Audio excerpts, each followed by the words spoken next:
님들 주님의 이름으로 주님의 사랑으로 축복합니다. 저는 지난 주간에 2달 넘게 지금 코로나19로 인해서 여러 가지 많은 일들을 우리가 겪고 있습니다. 이전에는 우리가 경험해 보지 못한 여러 가지 일들을 우리가 경험해 보고 있는데 그 날들을 한번 되돌아보며 반추해 보는 그런 시간을 가져보았습니다. 그런 중에 두 가지 질문을 해보았습니다. 왜 하나님은 이 사회에 코로나19를 주셨을까? 왜 허락하셨을까? 라는 첫 번째 질문이었습니다. 이 질문을 하면서 지난 2달 넘게 우리 사회에 어떤 일이 있었고 또 우리는 어떻게 지냈는가 이렇게 또 살펴보면서 먼저 제 마음에 들어오는 것은 하나님 앞에 감사하게 되었습니다. 그리고 왠지 제 마음속에 제가 대한민국 국민이라는 자부심이 좀 생기더라고요. 여러분은 그렇지 않았습니까? 혹시 제가 힘들고 어려운 상황들, 형편들 또 경제적으로 힘든 그런 상황들이 많이 있지만은 아직 속단하기는 이르고 또 여전히 우리 앞에 있는 여러 가지 문제들, 해결될 문제들이 여전히 많이 있지만은 그래도 세계 어느 나라보다도 이 코로나19에 가장 잘 대처하고 있는 나라가 우리나라인 것 같다고 저는 생각을 합니다. 그리고 선진국 하는데 이번 기회에 진짜 선진국은 대한민국이다. 저만 그렇게 생각하나요? 뉴스 보니까 우리나라보다 잘 살고 우리나라보다 복지가 잘 돼 있다고 이렇게 선진국이라고 우리가 생각했던 부러워했던 그런 나라들을 보니까 이 코로나19 오니까 국민들을 감금시켜 놓더라고요, 집에. 혹시 여러분 코로나19 때문에 우리가 힘들긴 했지만은 혹시 집 밖에 나간다고 막 혼나고 그런 적 없죠? 밖은 그래도 나갈 수 있었잖아요. 제한되는 여러 가지가 있었지만은 여러분 여러 나라는 지금 한 달 이상 지금도 여전히 집 밖을 나오지 못하도록 이렇게 감금했습니다. 그래서 어떤 나라 제가 설명드리면 알겠지만은 세계에서 제일 강력한 강대국이라는 어떤 나라는 이제 봉쇄를 좀 풀어주라고 총 들고 나와서 막 데모하는 거 봤어요. 제가 한 번도 그 나라 가보지 못했는데 한 번은 가보고 싶은 마음이 있었는데 저는 이번 기회에 그 나라 가서 살고 싶은 마음이 싹 사라졌어요. 너무 무섭더라고요. 여러분 그리고 지난 기간 동안 우리나라 사재기하고 그런 거 없었잖아요. 마트 가면 다 있잖아요. 부족한 게 없잖아요. 그런데 선진국이라는 나라들 보니까 막 사재기하고 부족하고 그런 모습들을 봅니다. 또 의료인들이 방호복이 없어서 우리보다 선진국에 있던 나라들이 비닐을 뒤집어 쓰고 하는 그런 것들을 뉴스를 통해서 접하니까 야 진짜 우리나라가 선진국이나 이런 생각을 해봅니다. 그리고 저에게 참 반가운 소식은 이번 주부터 프로야구가 개막한다고 합니다. 우리나라가. 그리고 조만간 아마 멀지 않은 이제 시간 안에 우리 아이들이 학교에 등교할 수 있게 되더라고요. 제가 2부 예배 때 그래도 2부 예배는 우리 주일학교 아이들이 많이 있어서 참 반갑게 우리 아이들이 너희들이 이제 등교하게 됐다 이렇게 하니까 전부 다 실망하더라고요, 애들이요. 반면에 우리 부모님들은 너무나도 좋아하고요. 여러분 이제 우리 교회 오후 예배 또 수요 예배 또 새벽 기도 또 우리가 2달 넘게 더 점심 식사도 같이 못했는데 여러분 이 밥을 같이 먹어야 좀 정이 들잖아요. 그런 것도 우리가 상황들을 살펴서 머지않은 시간에 또 회복될 수 있을 것이라고 기대하며 소망해 봅니다. 이런 것들을 이렇게 살펴보니까 참 이렇게 감사하기도 하고 대한민국에 산다는 것이 자부심이 들기도 하였습니다. 두 번째 제가 질문했던 것은 왜 하나님은 코로나19를 교회에 허락하셨을까라는 질문을 해보았습니다.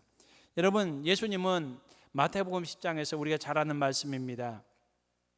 하나님께서 허락하지 않으시면 참새 한 마리도 결코 땅에 떨어지지 않는다라고 말씀하셨습니다. 여러분, 이 말씀은 어떤 의미를 담고 있습니까?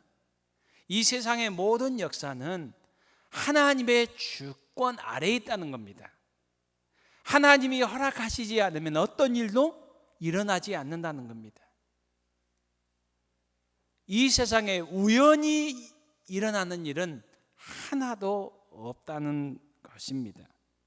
여러분, 코로나19가 사람들의 탐욕과 사람들의 잘못으로 인해서 이 땅에 생겨졌고 여러 가지 어려움을 겪고 있지만은, 여러분, 하나님께서 허용하셨기 때문에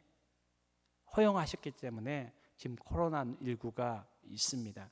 제가 자료를 찾아보니까 코로나19로 인해서 지금 통계에 잡힌, 그러니까 통계에 안 잡힌 수가 더 많을 수도 있습니다. 확진자 수가 전 세계적으로 330만 명이라고 합니다. 그리고 코로나19로 인해서 통계에 잡힌 사망자 수만 24만 명이 넘어섰다고 합니다. 여러분, 교회들에도 어려움들이 많이 있잖아요. 지금 세계 각지에서 교회들이 공적인 예배를 드리지 못하는 그런, 지금 우리나라는 그래도 이제 다시 지금 어느 정도는 지금 시작되었지만은, 우리 교회도 6주 동안 공적인 예배를, 가정 예배를 드리긴 했지만은 공적인 예배를 함께 모여서 드리지 못했습니다. 하나님께서 이 모든 것을 아실 거예요. 그런데 하나님께서는 왜 교회에 이런 것들을, 코로나19를 허락하셔서 공적인 예배를 드리지 못하도록 이런 허용을 하셨을까요? 여러분, 2000년 전에 예수님께서 이 땅에 오셔서 예루살렘 성전에 들어가셔서 마태복음 21장에 보면은 예수님께서 이렇게 진노하셨습니다. 예루살렘 성전 안에서요. 내 집을 강도의 소굴로 너희들이 만들고 있다라고 하면서 성전 안에서 장사하는 모든 상들을 다 엎으셨습니다. 이것을 우리는 예수님의 성전 청결 사건이다라고 이렇게 우리는 말하고 있습니다. 여러분, 제가 여러 번 이렇게 언급해서 설명드린 이사야서 1장 말씀에 보면은 하나님께서는 이사야 선지자를 통해서 하나님의 백성들에게 진노하시며 탄식하시며 하신 말씀들이 1장에 쭉 나옵니다. 그 내용들을 이렇게 종합해 보면은 하나님께 이렇게 말씀하십니다. 이제 더 이상 너희의 예배를 내가 받지 않겠다. 너희 예배를 중단해라. 너희의 예배가 나에게 가증한 것이 되었고 나에게 고통이 되었고 내가 이제 너희의 예배를 싫어하는 바 되었다. 이제는 너희의 그 예배를 더 이상 중단하여라 라고 하나님께서 진노하십니다. 여러분, 하나님께서 제정하신 예배를 중단시키는 내용입니다. 여러분, 코로나19 하나님께서 허용하셨는데 이것을 통해서 지금 우리 교회도 6주 동안 예배를 드리지 못했습니다. 왜 하나님께서 이런 것을 허용하셨을까요? 저는 이것을 곰곰이 생각하면서 홀이라도 예수님 오셨을 때에, 그리고 이사야 선지자 시대에 예배는 드렸지만은 하나님께서 보실 때 그 중심들을 보셨을 때에 영과 진리로 예배드린 자를 찾을 수 없고 형식과 습관에 타성에 젖어서 드리는 그들의 예배에 그 보시면서 주님께서 상을 엎으시며 성전을 청결케 하시고 하나님께서 이사야 선지자를 통해서 진노하셨던 그 진노의 그 사인이 혹시는 코로나19를 통해서 교회 예배를 중단시키시는 제2의 성결 청결 사건을 하나님께서 행하신 것은 아닌지, 혹시 우리에게 이 사인을 보여주신 것은 아닌지 우리가 한번 곰곰이 생각해 보아야 하지 않는가, 저는 이렇게 생각을 해봅니다. 여러분, 이번 기회를 통해서 우리가 다시 예배를 다시 회복해 나가고 있는데, 여러분, 사슴이 시냇물을 찾아 갈급한 같이 여러분, 우리가 하나님의 말씀에 대하여 갈급해 하고 예배에 모일 때마다 예배를 소중히 여기며 하나님을 만나기를 갈급해 하는 우리의 예배가 다시 회복되어지고 우리 월객교회 예배가 새롭게 세워져 가는 우리의 예배가 될 수 있기를 주님의 이름으로 축복합니다. 그럴 때 하나님께서 우리의 예배를 새롭게 해주시고 예배마다 우리를 친히 만나 주실 줄로 믿습니다. 오늘 본문 말씀은 하나님께서 교회와 그리고 가정과 특별히 부모에게 주시는 명령의 말씀이며 또 사명의 말씀입니다. 하나님께서 하나님의 백성들에게 주시는, 특별히 부모에게 주시는 명령의 말씀이며 사명의 말씀입니다. 하나님께서 주시는 명령의 말씀은 크게 두 가지입니다. 첫 번째로는 한번 따라했으면 좋겠습니다. 하나님을 사랑하라. 하나님께서 오늘 저와 여러분에게 주시는 첫 번째 명령, 첫 번째 사명은 하나님을 사랑하라는 겁니다. 여러분, 오늘 하나님께서는 하나님을 어떻게 사랑하라고 말씀합니까? 마음을 다하여, 뜻을 다하여, 힘을 다하여. 여기 마음, 뜻, 힘은 이 내용상 조금씩 의미가 다릅니다. 이 시간에는 그 의미들을 살펴볼 수는 없습니다. 여러분, 조금씩 의미가 다르지만은 크게 보면은 동일한 내용이기도 합니다. 같은 의미이기도 합니다. 같은 의미를 마음, 뜻, 힘이라고 반복해서 중복해서 말씀하시는 것은 강조하는 겁니다. 하나님을 사랑하라는 겁니다. 하나님을 사랑하라는 것을 마음, 뜻, 힘이라는 단어를 반복하면서 강조하고 있습니다. 또 마음을 다하여, 뜻을 다하여, 힘을 다하여라고 이렇게 말씀하고 있습니다. 이 다하여라는 것은 최선이라는 의미입니다. 최상이라는 의미입니다. 최대라는 의미입니다. 우리의 모든 것을 다하여라는 것입니다. 우리의 모든 열심을 다하여. 여러분, 지금 하나님께서는 첫 번째 하나님을 사랑하라, 마음을 다하여, 뜻을 다하여, 힘을 다하여 하나님을 사랑하라 라고 명령하시면서 우리에게 사명을 주시면서 우리에게 말씀하고 있는데, 이것을 저는 찬송가 94장의 가사가 너무나도 우리에게 잘 설명해 준다고 생각을 합니다.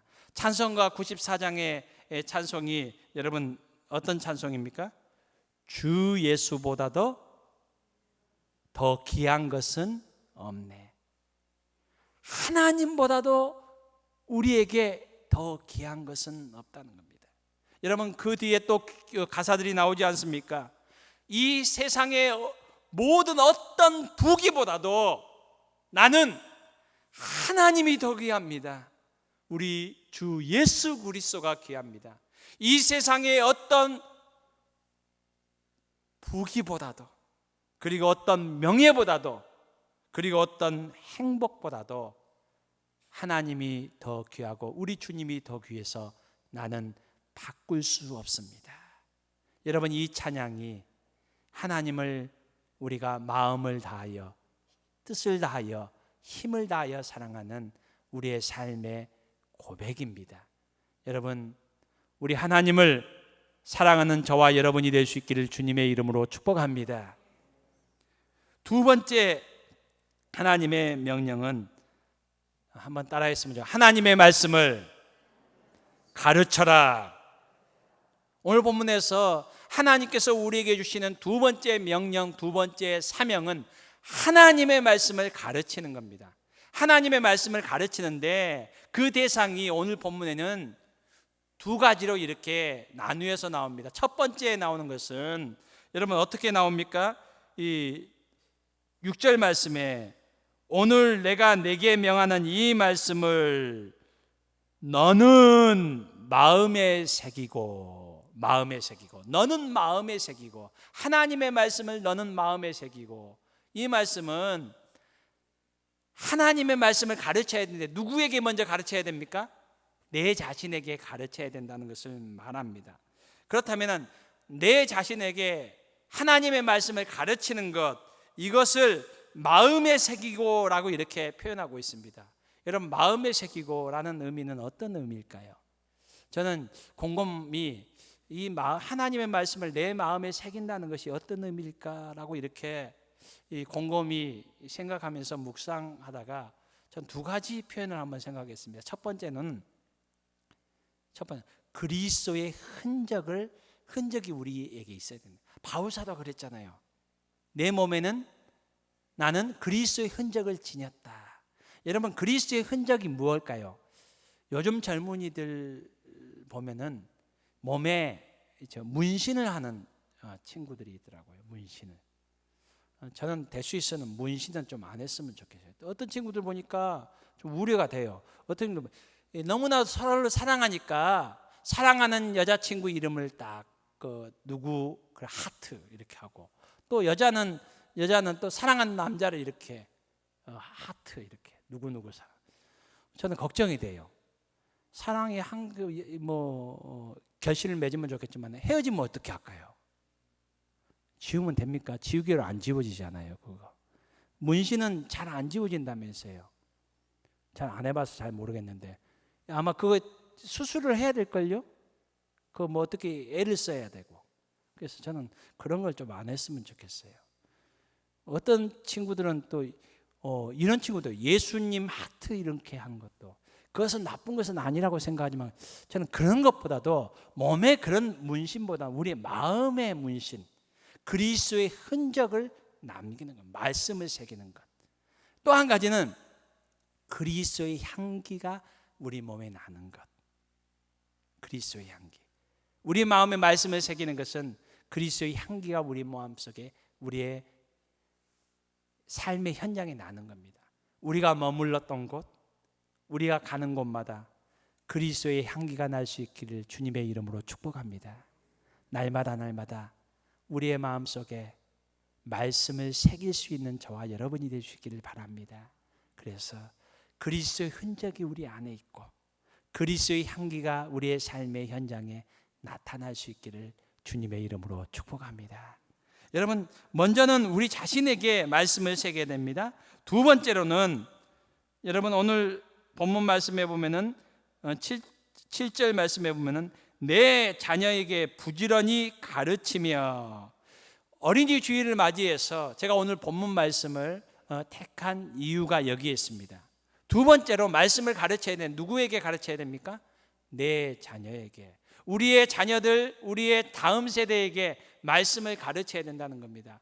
여러분, 교회 학교가 우리의 다음 세대를 책임질 우리의 자녀들에게 말씀을 가르치는 거, 이거 참 중요합니다. 그러므로 여러분, 교회 학교 선생님들을 위해서 또 사역자들을 위해서 많이 기도해 주셔야 합니다. 또 관심도 가져주셔야 됩니다. 교회 학교가 우리의 다음 세대인 우리의 자녀들을 말씀으로 양육하는 것, 이거 아주 중요합니다.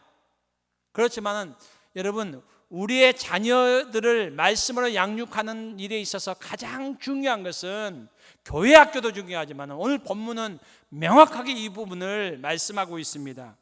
여러분, 하나님의 말씀을 우리의 자녀들에게 가르쳐야 될 책임이 있는 가장 첫 번째 책임은 누구한테 있다고요? 부모에게 있습니다. 오늘 본문에 내 자녀를 부지런히 가르치라고 말합니다. 누가요? 교회 학교 선생님, 교회의 사역자보다도 부모인 저와 여러분이 우리의 자녀들을 말씀으로 가르쳐야 됩니다. 그리고 여러분, 어떻게 가르쳐야 됩니까? 부지런히. 여러분, 부지런히 가르친다는 것은 교회 학교 선생님보다 더 열심히 가르쳐야 되는 겁니다. 가정에서 열심히 부지런히 가르쳐야 됩니다. 여러분, 매일매일 가르쳐야 된다는 겁니다. 제가 2부 예배 때는 우리 주일학교 아이들이 많이 와 있어요. 그래서 제가 한번 우리 아이들한테 여러분의 부모님이 매일매일 부지런히 하나님의 말씀을 여러분에게 가르쳐 줍니까? 라고 제가 물어봤을까요? 안 물어봤을까요? 예? 잘 모르시겠죠. 제가 물어보고 싶은 마음이 있었는데 제가 물어보지 못했습니다. 그 이유가 뭔지 아십니까? 왜냐하면 그 예배 자리에 저희 막내가 앉아 있었기 때문입니다. 예. 저부터도 참 그렇게 질문하기가 참 부끄러운 제 모습이기 때문에 그렇습니다. 여러분, 오늘 하나님은 우리의 자녀들을 하나님의 말씀으로 양육하는 데 있어서 부모에게 가장 책임이 있고 부지런히 열심히 가르쳐야 된다고 말씀하고 있습니다. 하나님께서 우리에게 주신 이 명령, 사명을 우리 어린이 주일을 맞이하면서 앞으로 이 명령을 우리가 회복할 수 있는, 이 사명을 감당할 수 있는 우리 모든 부모님들 될 수 있기를 주님의 이름으로 축복합니다. 여러분, 오늘 본문 말씀에 보면은 우리 8절하고 9절 말씀을 한번 띄워줄 수 있겠습니까? 8절하고 9절 말씀 우리 함께 다시 한번 읽었으면 좋겠습니다. 8절 9절 읽습니다. 시작.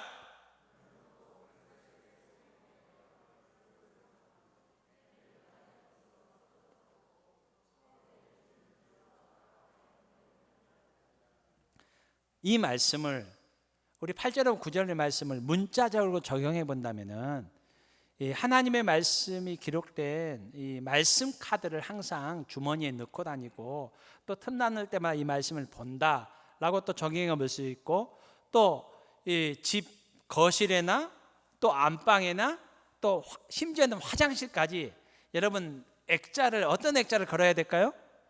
말씀이 들어간 그 액자를 이렇게 붙여 놓는 것, 이게 문자적인 의미로는 이렇게 우리가 해석할 수 있고 적용할 수도 있습니다. 이렇게 하면 참 좋을 것 같아요. 그런데 여러분, 오늘 본문이 말씀하는 의미가 이런 의미만 담고 있을까요?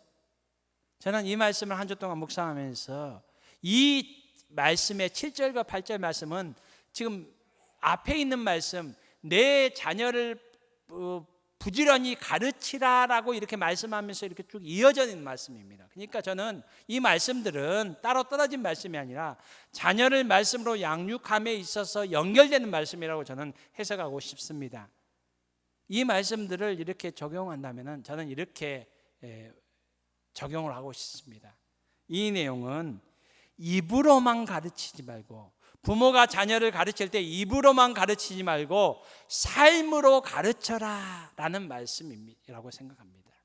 한번 따라 합시다. 입으로만 가르치지 말고 삶으로 가르치십시다.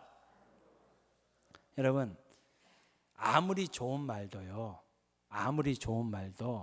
입으로만 하면요, 뭐가 될까요? 세자로? 좀 어렵습니까? 제가 설명을 드릴게요. 자녀들에게 공부하라 하는 거 좋은 말입니까? 나쁜 말입니까? 혹시 나쁜 말이라고 생각하면 안 됩니다. 좋은 말입니다. 공부하라는 좋은 말입니다. 그렇지만은 우리 자녀들에게 계속 하다 보면은 자녀들 입장에서는 뭘로 드릴까요? 좋은 말로 드릴까요? 잔소리. 여러분, 자녀들에게 양치질해라, 밥 먹었으면 양치질해라 라고 하면은 좋은 말이잖아요. 근데 애들이 잘 안 하잖아요. 그래서 계속 하면은 좋은 말임에도 불구하고 이 말은 애들이 계속 듣다 보면은 나중에는 뭔 소리 들려요? 잔소리로 들려요. 여러분 다 그렇게 경험하셨잖아요. 우리들도 자랄 때에 부모님이 우리에게 하시는 좋은 말씀들, 근데 계속 듣다 보니까 일찍 일어나라 이렇게 할 때 여러분 너무 오래 계속 들으면 나중에는 그 소리가 어째요? 잔소리를 듣기 싫었잖아요. 여러분, 아무리 좋은 하나님의 말씀도 우리가 말로만 하면은 잔소리가 될 수 있어요. 아이들에게 영향력이 되잖아요. 그래서 여러분, 이 말씀들은요, 말만 많이 하고 뭐 집에 붙여놓는다고 해서 막 하라고 한다고 해서 되는 것이 아니에요. 여러분, 이런 말이 있습니다. 자녀는 부모의 등을 보고 자란다. 자녀는 우리의 부모들의 등을 보고 자란다는 말이 있습니다. 여러분, 우리가 입으로만 말하는 것이 가르칠 것이 아니라 우리의 삶을 통해서 자녀들에게 말씀을 가르쳐라 하는 말씀이 저는 오늘 본문의 8절과 9절의 말씀이라고 적용하고 싶습니다.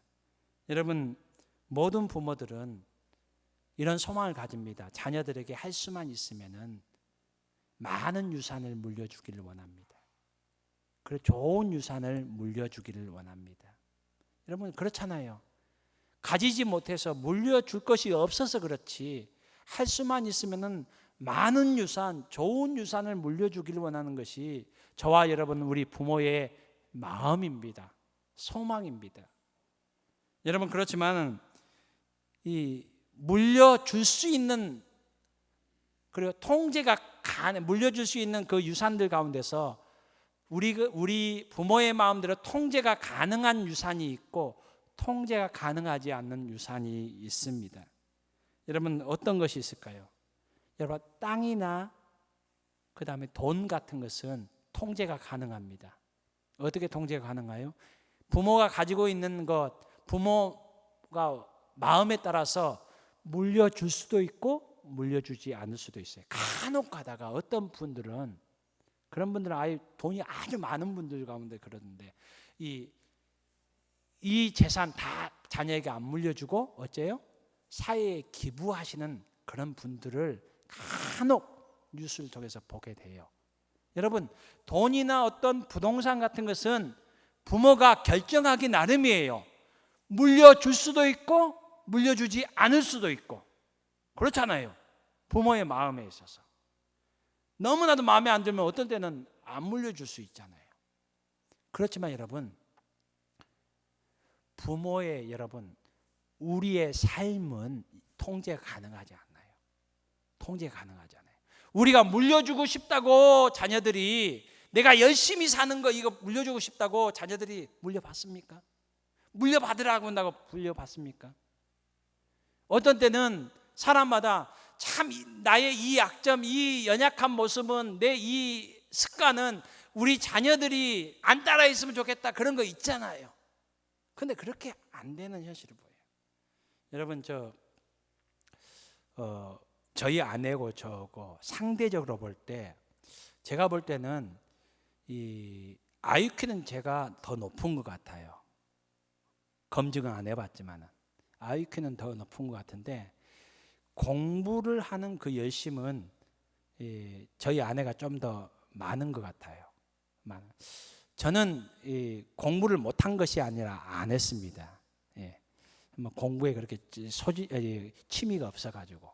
근데 저희 아내는 IQ는 저보다 그렇게 뛰어난 것 같지는 않은데 공부에 열심을 가졌더라고요, 학교 다닐 때. 그래서 제 마음속에는 공부하는 쪽에서 누구를 좀 닮았으면 좋겠습니까? 예? 모든 부모라면은 저희 아내를 좀 닮았으면 하는 그런 마음이 있었어요. 근데 실제적으로 보니까 우리 아이들 누굴 닮았을까요? 저를 닮은 것 같아요. 공부에 대해서 그냥 열정이 그렇게 많지가 않더라고요. 여러분, 그렇잖아요. 부모의 삶은요, 여러분, 통제가 불가능해요. 어떤 것은 물려주고 싶지 않아도 자녀들이 그것을 따라하는 그런 모습을 보게 됩니다. 여러분, 성경에도 보면 믿음의 사람들의 모습을 보면 창세기 26장에 보면 대표적인 인물로 이삭이 나옵니다. 이삭이 그랄 땅에 갔을 때에 블레셋 왕 아비멜렉이라고 나옵니다. 여기서 아비멜렉은 왕의 이름이 아니라 왕의 칭호입니다. 이 아비멜렉에게 자기 아내가 리브가이지 않습니까? 리브가를 어떻게 소개합니까? 누이 동생이라고 소개합니다. 거짓말을 합니다. 그래서 이 블레셋 왕 아비멜렉이 리브가를 데리고 가는 그런 일이 생깁니다. 여러분, 이 모습은 어디선가 많이 본 것 같지 않아요? 창세기 12장에 나와요. 누구에게서요? 이삭의 아버지 아브라함에게서 나와요. 아브라함이 기근 때문에 이 애굽에 갔을 때에 애굽 왕 바로 앞에서 어떻게 합니까? 자기 아내 사라를 누이 동생, 여동생이라고 말합니다. 그래서 바로가 사라를 데리고 가잖아요. 여기서 거짓말을 했잖아요. 여러분, 아브라함의 행동이 여기서 멈추지 않습니다. 창세기 20장에 보면은, 창세기 26장에 나오는 이 이삭처럼 그랄 땅에 갑니다. 여기도 아비멜렉이라는 왕, 동일한 이름의 왕이 나옵니다. 왕의 이름이 아니라 왕의 칭호를 말합니다. 동일 인물이 아닙니다. 여기서도 아브라함이 이 아비멜렉에게 뭐라고 합니까? 자기의 아내 사라를 누이 여동생이라고 얘기합니다. 여러분, 이 거짓말을 합니다. 여러분, 이삭이 바로 아버지의 그 삶을 물려받은 거예요. 사랑하는 성도 여러분, 저와 여러분이 우리의 자녀들에게 좋은 믿음의 유산들을 물려줄 수 있는 우리 믿음의 부모들이 될 수 있기를 주님의 이름으로 축복합니다. 무엇보다도 하나님의 말씀으로 열심히 부지런히 우리의 자녀들을 가르칠 수 있는 저와 여러분이 될 수 있기를 소망합니다. 그리고 무엇보다도 우리의 아이들이 하나님의 말씀에 바로 서서 한국 교회와 또 이 사회를 아름답게 세워나가는 믿음의 우리 많은 아이들이 우리의 믿음의 유산을 물려받아서 특별히 우리 저와 여러분의 믿음의 삶을 보고 자람으로 또 이렇게 아름답게 그 유산들을 물려받는 우리의 믿음의 아이들이 많이 일어날 수 있기를 주님의 이름으로 축복합니다. 우리 함께 찬송, 우리 함께 찬양하겠습니다. 찬송가 570장 찬양하겠습니다.